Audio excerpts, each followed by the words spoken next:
Is Putin really sick? Is Vladimir Putin suffering from brain cancer, or has he just gone completely mad? Intelligence reports from the Pentagon suggest that the Russian leader is dying from bowel cancer.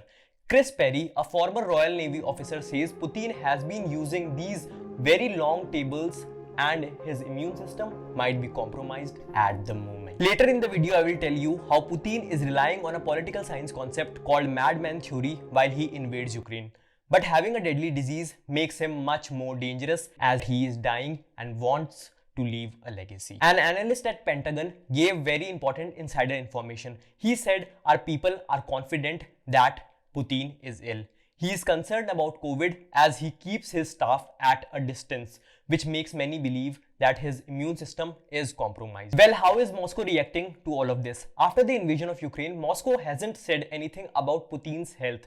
But earlier, when some people claimed online that Putin was suffering from Parkinson's disease, Putin's office rejected the claim and called it absolute garbage. However, other experts believe that it is inconsistent with his alpha male image to admit in front of the entire world that he is suffering from a health problem. As a result, Putin will most likely hide his weakness. In a minute, we will talk about whether Putin is mentally ill or if he is just pretending to be mentally ill. But first, let's just focus on his physical appearance. His puffy face and slow walk is a matter of concern for many doctors. But it's funny, we have conflicting opinions here, as other doctors say that nah, he is just addicted to plastic surgeries and those surgeries are making his face look puffy. Cosmetic surgeon Gerard Lamb stated in an interview with The Sun that his face shows traces of cosmetic work that helped him lose his nerdy aspect and change into a alpha male. One popular joke goes in Russia in response to the criticism that there are no new faces in Russian politics.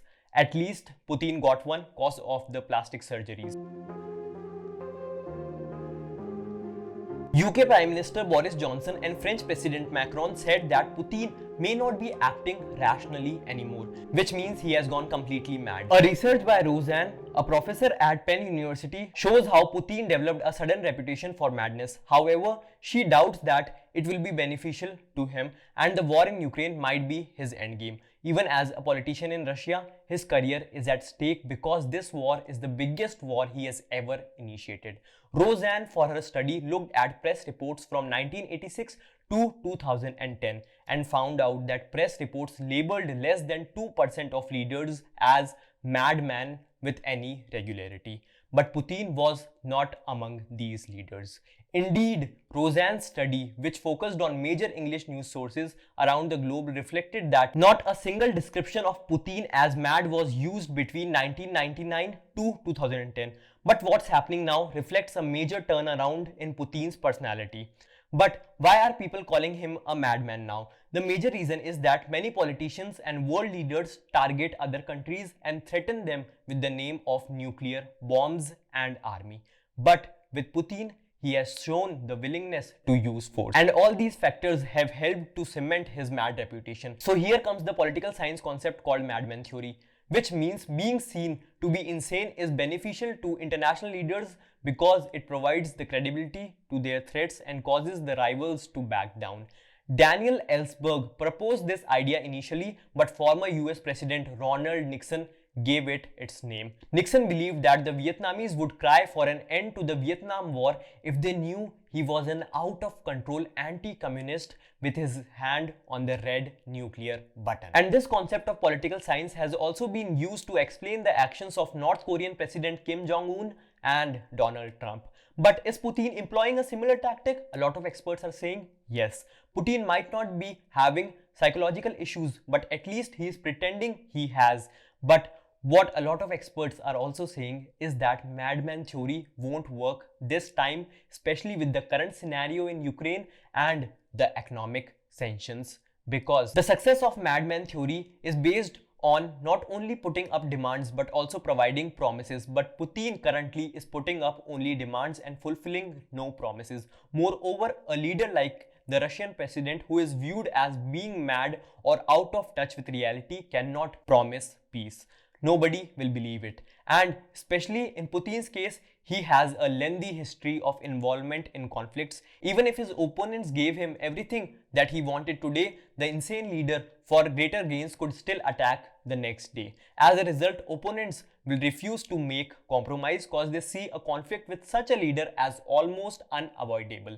They would rather fight now than to make compromise that will damage them in the future. And in the research paper, it was also explained that this is why, rather than negotiating with Saddam Hussein or Muammar Gaddafi, the US chose to remove them. And now there are signs that Western officials have begun to view Putin along the similar lines, and of course Russia's military strength and nuclear capability makes it very unlikely that the United States would seek to topple the Russian leader, as it did with Saddam or Gaddafi. Coming up in the video, we will see why Russian businessman is ready to pay 1 million bounty for Putin's head. But something that has affected you has also affected the most powerful person on the planet, and most experts agree on this point.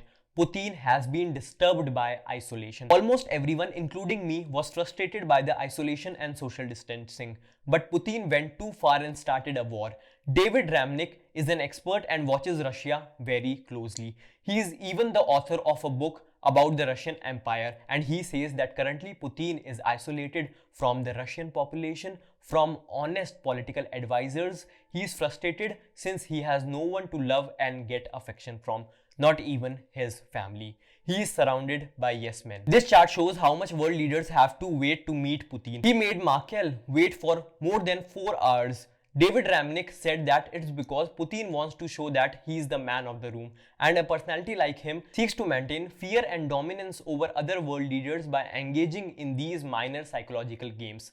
Another big factor behind his decision to invade another country is that he is a risk taker. He has been taking risk for a long time.